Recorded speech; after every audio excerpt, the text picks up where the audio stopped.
Evangelho de Lucas, capítulo 2.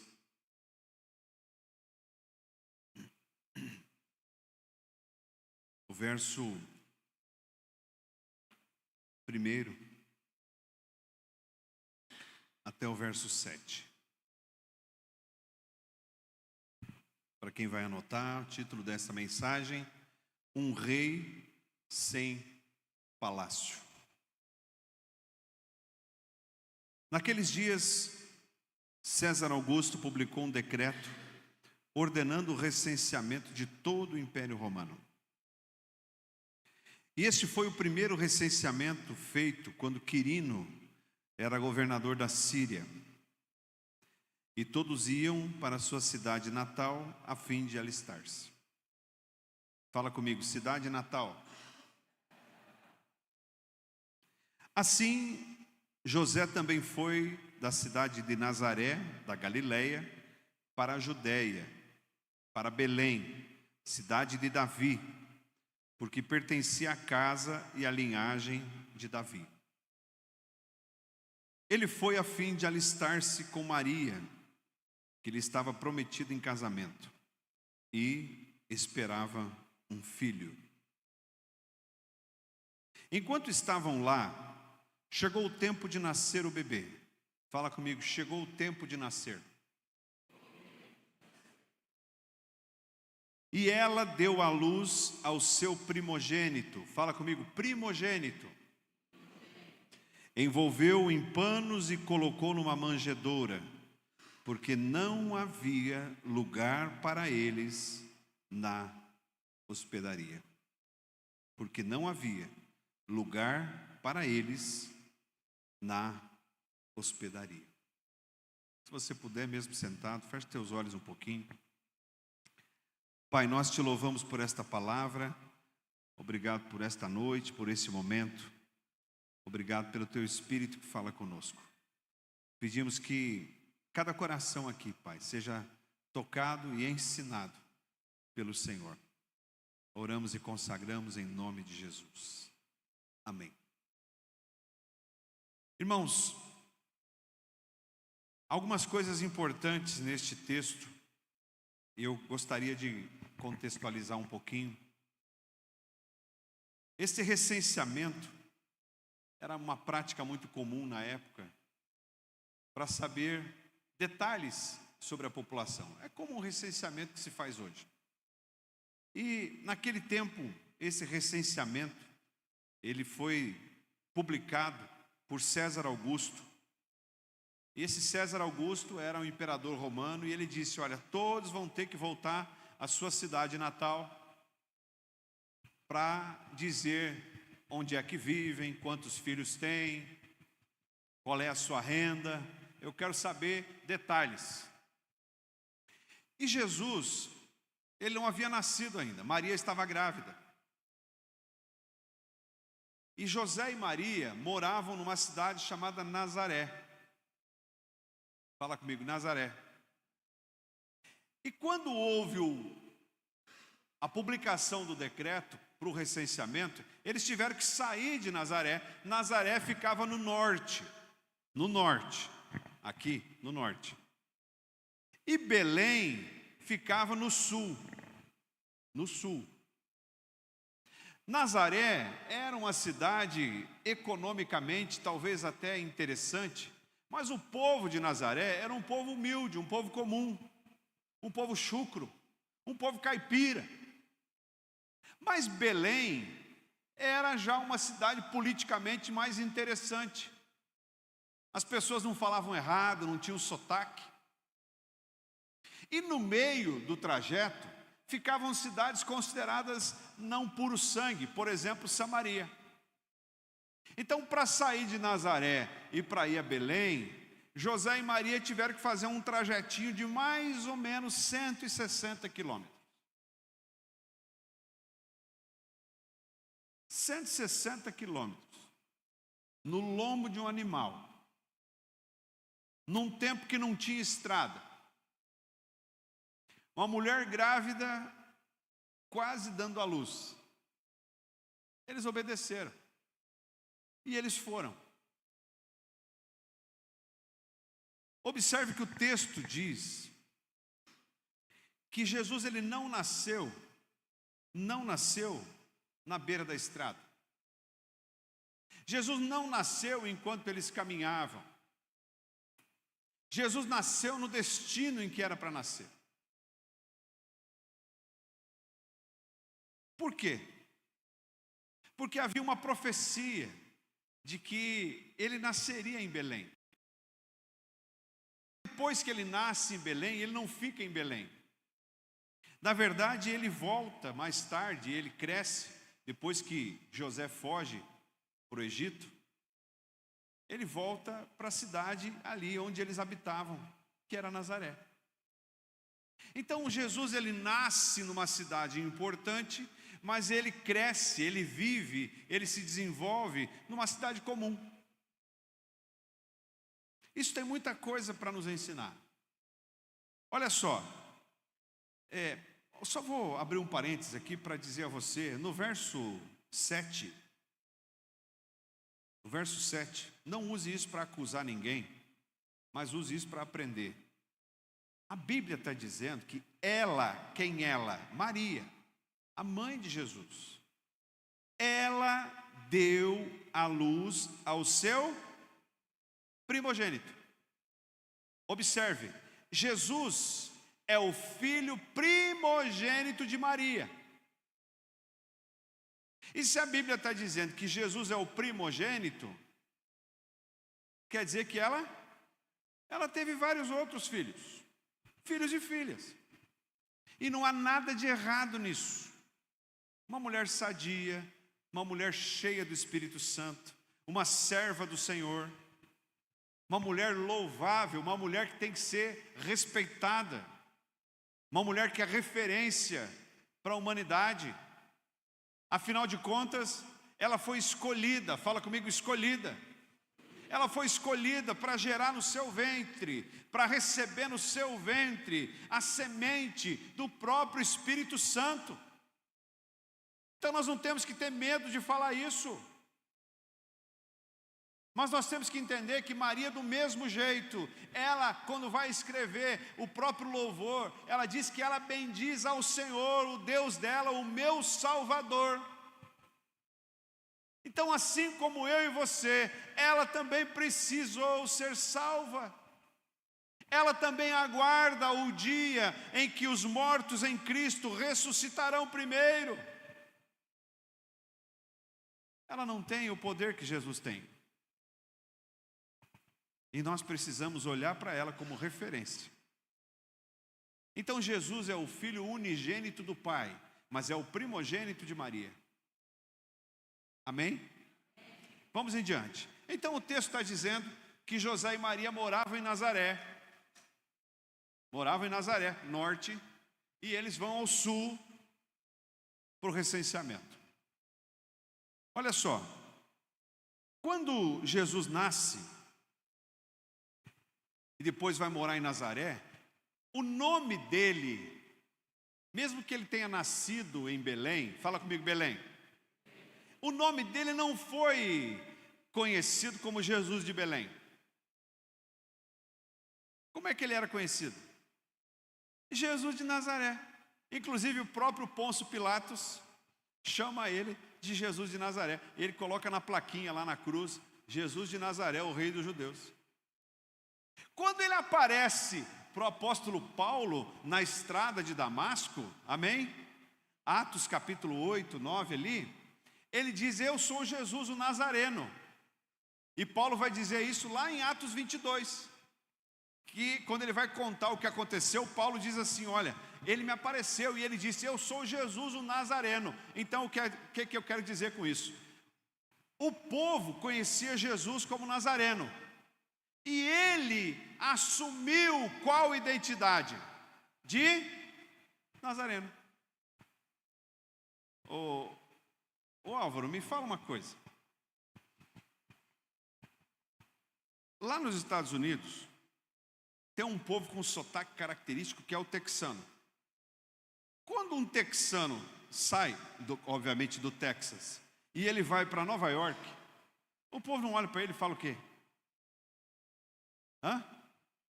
Esse aí é caipira. Está escrito na cara do vivente. E esse aí veio do Texas. Sim ou não? Até na cidade da gente tem isso. Tem ou não tem? Irmão, quando vem um nordestino aqui para a região sul, a gente olha para ele e fala: ih, olha, oxente, bichinho, né? Nós tivemos lá numa região que a plaquinha do banheiro não era homem e mulher, era homem. E onde é que era o banheiro da mulher era mulher. Não. Mulher, mulher. Então homem e mulher são sotaques. E Jesus tinha sotaque de Belém ou de Nazaré? De Nazaré. E Nazaré ficava numa região chamada Galileia, enquanto que Belém ficava numa região chamada Judéia. E os galileus tinham qual fama? De caipira, de atrasado, de quem não tinha muito valor, de quem não era culto, de quem não era muito inteligente. Por que eu estou falando isso? Preste atenção. O Rei dos Reis, o Senhor dos Senhores, o Alfa e o Ômega, o princípio e o fim, aquele que mesmo diz: todo o poder me foi dado no céu e na terra. Aquele que tudo por ele foi feito, e aquele que nada do que foi feito sem ele se fez. Este assumiu uma identidade de Nazareno.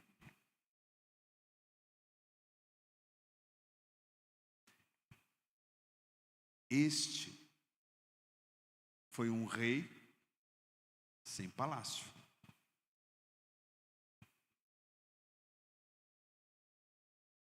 Mas o que Jesus quer nos ensinar com isso? O que Jesus deseja nos ensinar? O que eu preciso aprender quando eu olho para isso?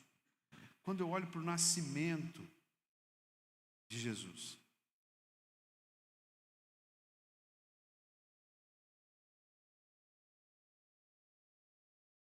Irmãos, não importa onde você nasceu. O que importa é onde você vive agora.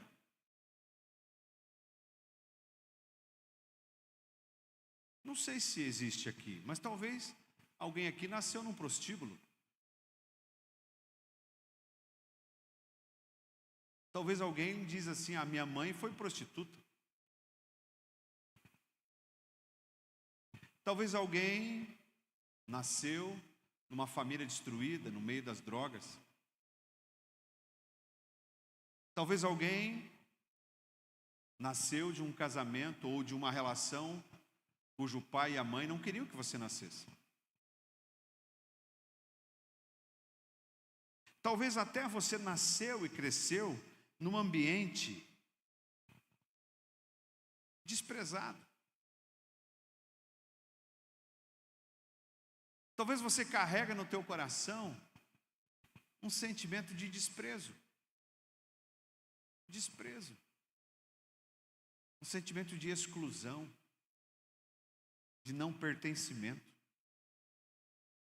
E às vezes pode vir uma voz no teu ouvido para dizer: você não é digno. Você não pode. Você não pode desfrutar disso, porque você nasceu ali.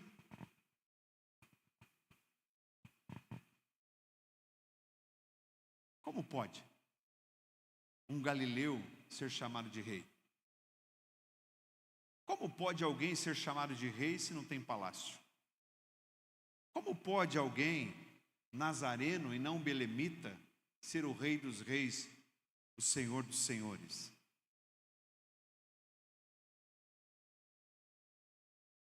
Pois eu escolho as coisas loucas do mundo para confundir as sábias.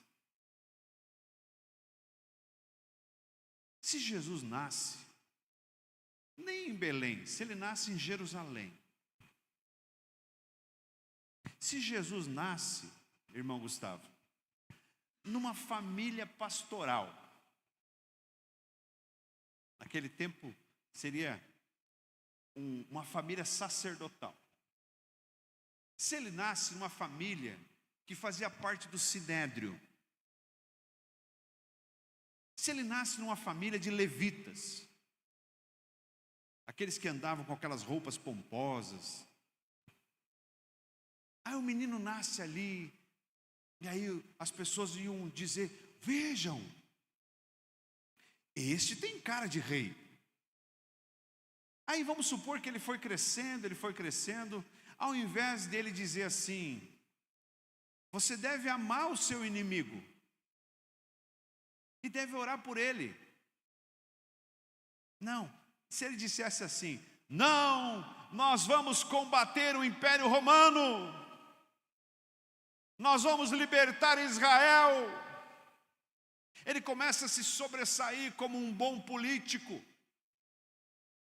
Ele começa a ser sondado para ser um líder do povo. Seria fácil olhar para ele e dizer: não, esse aí é o Messias. Mas difícil é você olhar para alguém e chamar de rei, que ele mesmo diz: as raposas têm as suas tocas, os pássaros têm os seus ninhos, mas o Filho do Homem não tem onde reclinar a cabeça. Sabe o que Jesus veio para nos ensinar? Ele veio para nos ensinar aquilo que Paulo vai escrever aos Romanos, mais ou menos 50 anos depois.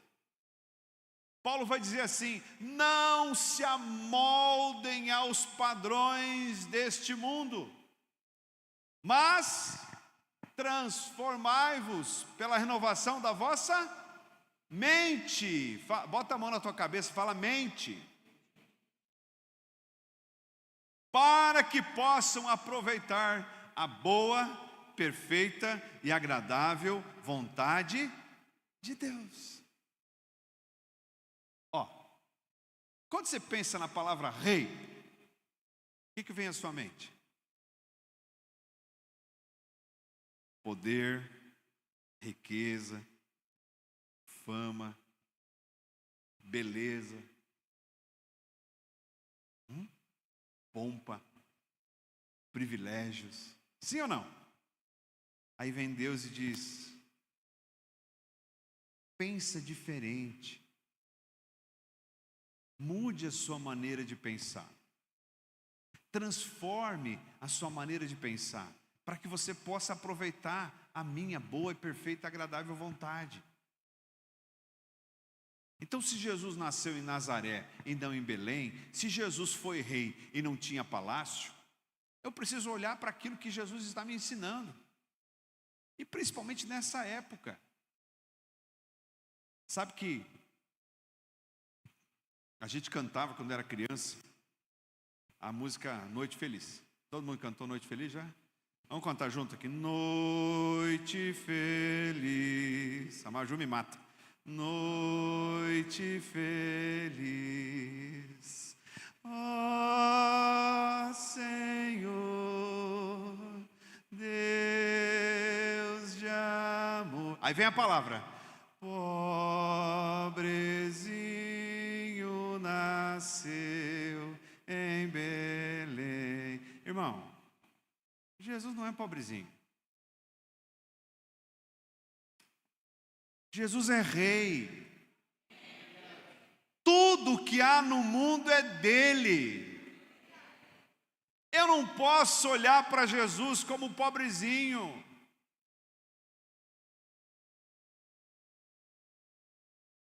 Jesus não é menino. Ele nasceu menino, mas ele cresceu. Ele se fez homem como menino, mas ele estava com Deus, ele sempre esteve com Deus, e todas as coisas foram feitas por intermédio dele. Ele não é pobrezinho porque ele não teve um palácio. Ele não é pobrezinho porque ele nasceu numa manjedoura, num estábulo junto aos animais. Ele não é pobrezinho porque não se viu nele formosura. Ele não é pobrezinho porque ele morreu pregado na cruz. Não! A mensagem de Jesus não é sobre pobreza, é sobre humildade. A mensagem de Jesus é sobre amor. Sabe, irmãos, a mensagem de Jesus é sobre valor e não sobre preço. Valor é uma coisa, preço é outra. Eu preciso olhar para o Evangelho e valorizar aquilo que de fato Deus quer que eu valorize. E para isso eu tenho que pensar diferente. Pastor, eu não sou nada, eu estou andando de bicicleta. Tu tem Jesus? Sim, então você tem tudo. Você tem tudo. O irmão Josi, cadê o irmão Josi? O Josi me contou uma história agora ali na salinha. Eu vou orar por essa pessoa todo dia, Josi. É o mais pobre dos pobres dos pobres. É o mais miserável que existe. E talvez hoje ele não consegue saber qual é o tamanho da sua fortuna. E, gente, tem gente que é tão pobre, mas tão pobre, que só tem dinheiro. É tão miserável, é tão mesquinho, é tão... não sei que adjetivo que eu vou usar. Que só tem dinheiro. Irmão, dinheiro é relacionado a preço. Preço o homem compra. Valor não. Valor não. É por isso que o teu coração não tem que estar no preço. O teu coração tem que estar no valor. É por isso que eu não posso olhar para as coisas de Deus como quantificáveis. Porque se eu quantificar as coisas de Deus, daqui a pouco vem outro concorrente e me oferece um pouquinho mais, para onde que eu vou? É que nem salário. O irmão está trabalhando lá, o meu salário é tanto. Por exemplo, o irmão Cléo ganha 50 mil lá na B. Por semana. Brincadeira, 25. Supondo, o irmão Cléo ganha lá um salário de 25 mil mês. Aí vem, como é que é um concorrente da B aí? Dizan? Dizan? Pode ser? Aí vem o dono da Dizan e fala, Cléo, eu sei que você é o melhor especialista em tributação que existe no sul do Brasil. E isso é verdade, eu concordo. Né? E é porque ele teve um bom professor na faculdade, né, Cléo? Teve, né? O Cléo é um... Aí vem o proprietário da Dizan e fala, Cléo, é o seguinte, eu quero te pagar 40 mil. 40? Vai lá conversar com a Ângela, tira um tempo de oração, chama o chefe dele, honra a empresa e fala, olha, eu tenho uma proposta melhor, eu vou trabalhar, amém, que Deus te abençoe. Não tem nada de errado nisso. Nada. Agora, quando eu olho para Deus como a possibilidade de quantificar o que Ele pode me dar, irmão, eu não posso amar a Deus pelo que Ele me dá. Eu tenho que amar a Deus pelo que Ele é. Deus não se quantifica, Deus se qualifica. E quando eu quantifico Deus, eu começo a colocar preço. Eu esqueço que as coisas de Deus não têm preço, elas têm valor. Amém? É por isso que, né, irmão André, que tem gente que paga 50 mil no Opala. Por quê? Porque tem valor, que tem valor e não preço. E outra hora a gente fala sobre essa história do Opala. Não é o irmão André, viu? Ele quer comprar, a Stephanie não deixa comprar um Opala. Amém, irmãos? Glória a Deus. Olha só, vá lá comigo para o Evangelho de João, capítulo 7. Você está em Lucas? Mateus, Marcos, Lucas, João. Próximo é João. Então, João 7. Olha como Jesus confundia as coisas e continua confundindo. Então, João 7, 40.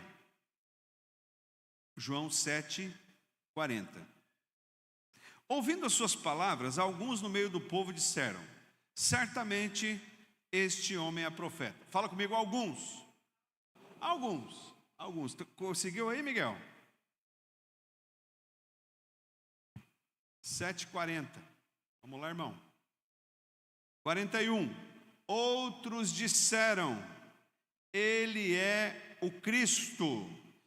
Ele é o Cristo. Então, tinha alguns que chamavam ele de profeta, e outros estavam dizendo: ele é o Cristo. Ainda outros perguntaram: como pode o Cristo vir da Galileia? Como pode o Cristo vir da Galileia? Fala comigo, como pode? Como pode alguém vender tudo porque encontrou um tesouro escondido no campo? Como pode você deixar o Réveillon na praia?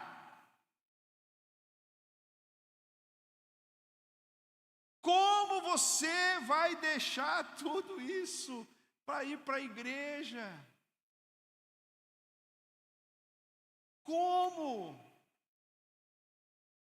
Como que você vai deixar de ganhar esse dinheiro que está vindo na tua mão? Irmão, se falavam isso de Jesus, o que vão falar de você?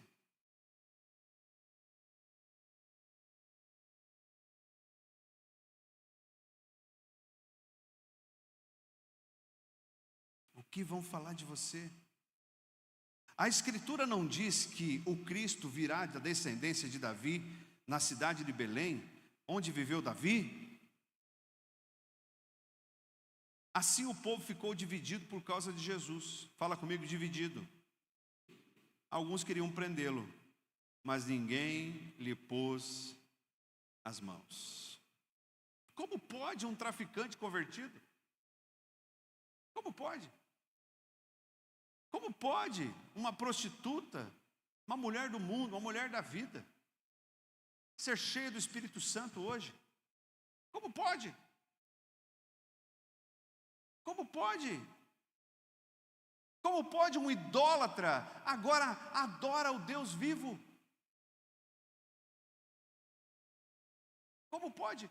Irmãos, tem algumas pessoas assim que eu admiro muito, eu já falei para vocês, e eu tomo muito cuidado de falar isso, porque a gente tem que ter prudência. Mas tem um pastor que eu gosto muito, que é o pastor Márcio Valadão. Alguém conhece o Márcio Valadão? O Márcio Valadão, lá da Lagoinha de Belo Horizonte. E ali na pandemia, ele fazia uma live todo dia de meio-dia. E algumas vezes eu assistia a live dele, e ele tinha um pastor na igreja dele. Como é que é?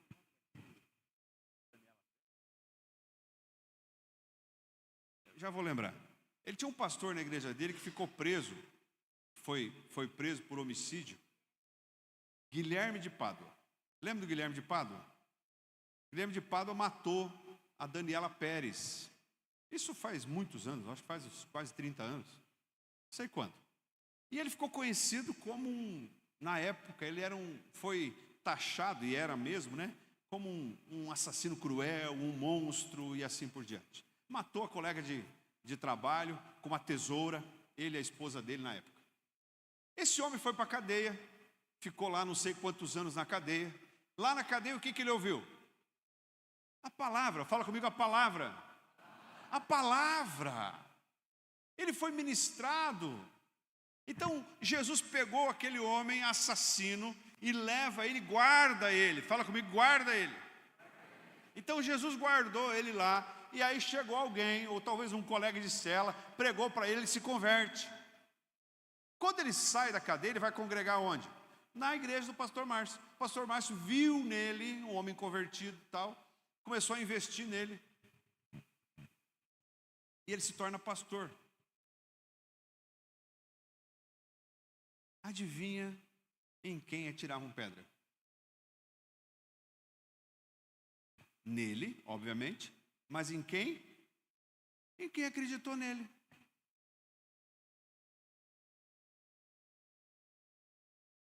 Quando sobe alguém aqui, no palco, para ministrar, para falar, nós tomamos muito cuidado para tratar as coisas que precisam ser tratadas. Não pense que a gente ignora. Mas quem pode dizer que não tem pecado? Quem pode levantar a mão e dizer, eu não tenho pecado? Ninguém. Jesus mesmo, quando foi chamado para ver o episódio da mulher pega em flagrante adultério, Jesus se abaixa, ele diz, tá, tudo bem, vocês querem apedrejar? Ok. Então, aquele que não tem pecado, atire a primeira pedra. Sobrou ninguém, irmão. Então, eu não tenho direito de duvidar da conversão de alguém. Seja ele quem foi. Por quê? Porque as pessoas olhavam para Jesus e diziam o quê? Esse texano, esse tonto, esse aí que não tem formosura alguma, Isaías 53, não se viu nele formosura alguma, e nós o imputávamos por aflito. Isaías está dizendo que o povo olhou para Jesus e chamou de pobrezinho, coitadinho. Ele é rei. Ele não é pobrezinho, ele é rei. Fala comigo, ele é rei. Ele é rei. Ele é rei. Ele é rei. Mas a gente não vê o palácio dele, a gente não vê a coroa dele, a gente não vê o manto vermelho dele, a gente não vê aqueles eunucos que ficavam fazendo vento, a gente não vê os privilégios dele, a gente não vê, aí a gente fala, esse aí pode ser rei? Só aquele que o recebe no coração entende sobre isso. A mensagem do Natal não é só sobre aquele que era Deus, estava com Deus, e o verbo estava com Deus, João 1, e ele se fez carne e habitou entre nós. A mensagem do Natal não é só sobre o nascimento do Rei dos Reis, sobre a forma de se transformar em homem, em carne, em se fazer carne. A mensagem do Natal fala de um rei sem privilégios, de um rei sem palácio. A mensagem do Natal fala de pensarmos como Deus pensa. Se Deus escolheu o casal José e Maria, se Ele escolheu a época, se Ele escolheu o tempo, se Ele escolheu a forma, Ele escolheu como deveria ser o nascimento. E eu preciso crescer com isso. Eu não posso deixar de olhar para a história do nascimento de Jesus como algo que me ensina muito sobre privilégios. Jesus, ele diz assim, eu não vim para fazer a minha vontade, mas a vontade do meu Pai. Logo, qual é o meu privilégio? Quando eu posso dizer que eu tenho privilégio? Quando eu posso ser chamado de privilegiado? Quando eu, de fato, consigo fazer a vontade do meu Pai. Privilegiado é aquele que entende isso. Privilegiado é aquele que caminha neste entendimento, debaixo desta palavra. Este é um privilegiado. Você entende o que Jesus está nos falando hoje? Amém? Eu quero indo para o final. Quando José chegou lá, Maria, vou supor aqui, né? Maria deve ter tido sinais, talvez a bolsa se rompeu, as dores do parto começaram, e eles já tinham chego em Belém. Observe que Jesus, ele não nasce na beira do caminho, ele nasce no destino. E José certamente começou a bater na porta de uma hospedaria, na porta de outra hospedaria, na porta lá de uma pensão, de um hotelzinho. E o que eles ouviram?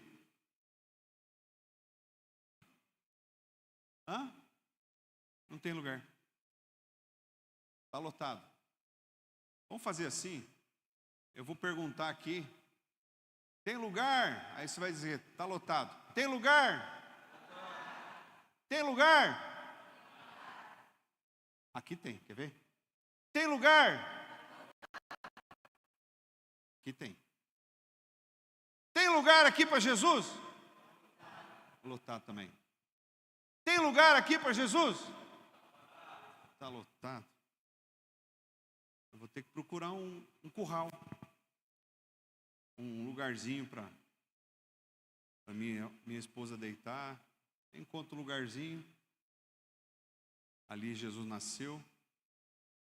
José e Maria tinham alguns panos. A Bíblia diz que Maria o envolveu em panos e o colocou uma manjedoura, um lugar onde os animais ali se alimentavam. Você acha mesmo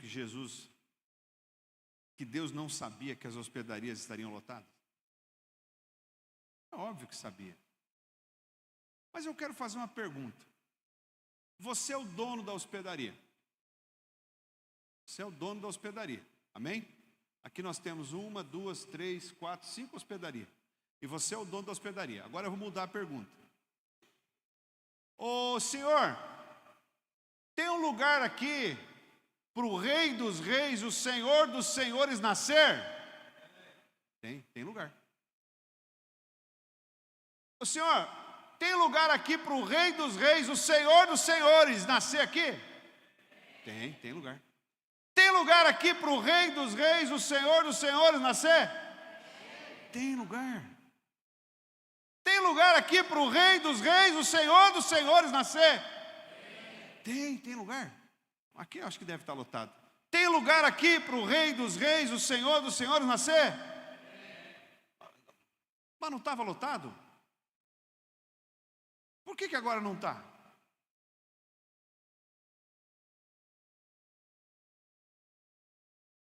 Se o dono da hospedaria soubesse quem ia nascer ali, ele ia arrumar um lugar. Mateus capítulo 25 diz que quando o Senhor vier,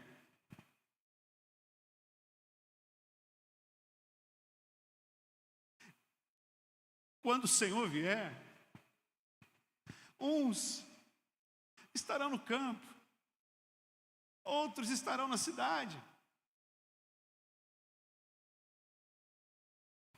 Quando o Senhor vier, as pessoas vão casar, vão se dar em casamento, vão comprar, vão vender. Sabe o que é? Quando Jesus vai vir, é no momento em que ninguém acha que ele vai vir. Quando a gente vai ler a parábola das 10 virgens, veja, eram 10. O noivo demorou. Não vem mais. Vamos dormir. Dormiram. Mas a metade dormiu e não se precaveu. A outra metade dormiu e ficou atenta. De repente, à meia-noite. Fala comigo, à meia-noite. A música da banda de ontem. À meia-noite ouviu-se um grito: eis o noivo! Aí sai o dono da hospedaria correndo lá. Mas se eu soubesse que era o Rei dos Reis, o Senhor dos Senhores, eu tinha arrumado o lugar. Então você veio aqui nesta noite para saber que você hoje é o dono da hospedaria. Você é o dono da hospedaria hoje. E talvez Jesus está fazendo a mesma coisa que fez naquela época. Tem lugar aí? Não, sabe o que é, Jesus? Eu estou com muito compromisso. Vem, filha. Vem, Maju. Eu estou com muito compromisso. Tem lugar aí? É que sim, ó. Se eu for para a igreja, o que a minha família vai falar? Lotada a hospedaria. Tem lugar aí? Não, sabe o que é? Eu ganho um dinheirinho lá que não é muito limpo, e daí por enquanto está lotado a hospedaria. Eu sou o dono da hospedaria. E o que lota a minha hospedaria hoje? Se você fosse dono de uma hospedaria, esquece Jesus agora, uma hospedaria, um hotel. Você é dono do hotel. O que lota o hotel hoje? Conforto. Conforto lota o hotel? Sim ou não? Pois é. Eu também sou lotado por conforto. Porque eu gosto das coisas fáceis. Eu gosto daquilo que me massageia. Eu não quero as coisas que não têm conforto. Não. Essas palavras aí que não tem conforto para mim, eu não quero. Então o conforto, ele lota a hospedaria. Sabe outra coisa que lota uma hospedaria? Localização.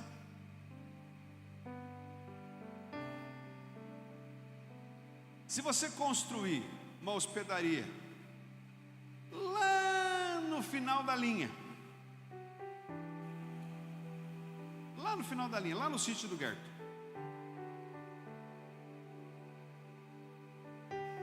um lindo lugar, mas talvez uma hospedaria lá não ia viver lotado. Mas tu constrói uma hospedaria na beira da rodovia, vai lotar. Assim, a minha localização, onde eu sento, qual é a minha mesa, quais são as pessoas com quem eu convivo, onde eu vivo, com quem eu estou, isso lota a minha hospedaria. Então, dependendo de onde eu estou localizado, quem é as pessoas que me influenciam, lota a minha hospedaria. Então, se eu estou cercado de pessoas cheias de Jesus, como é que a minha hospedaria vai estar lotada? De Jesus.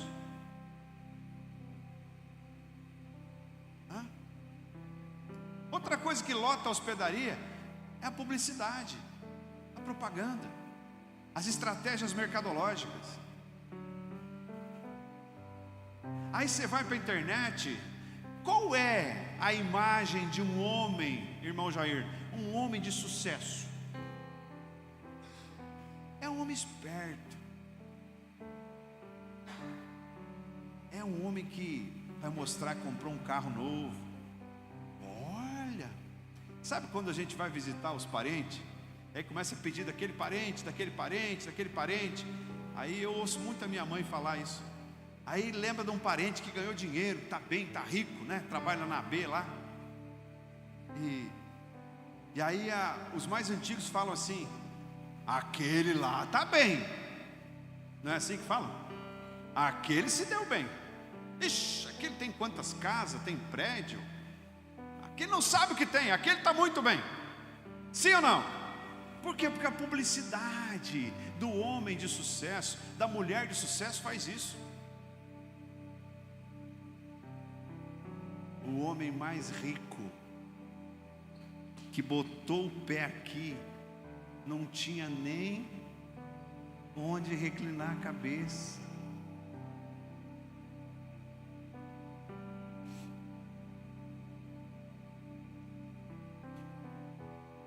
Sabe quem era esse homem? É aquele que olhava para o mar, para o oceano.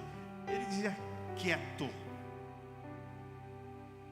E tudo se fazia calmaria.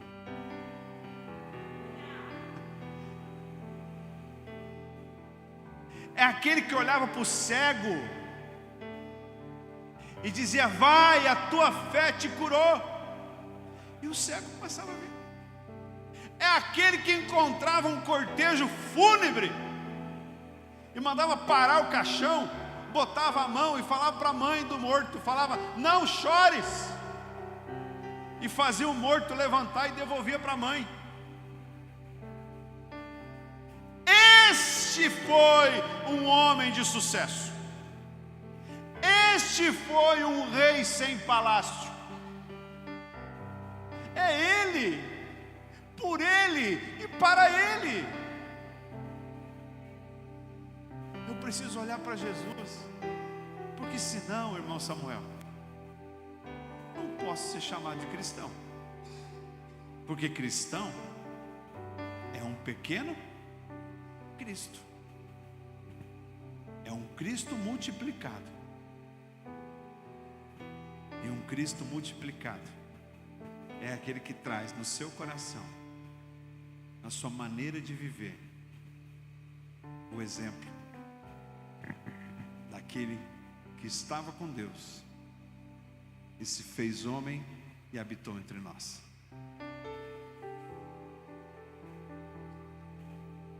Você recebe essa palavra? Você entende o que Deus nos ensinou hoje? Você entende? Você pode ficar em pé, quero orar com você. Aleluia.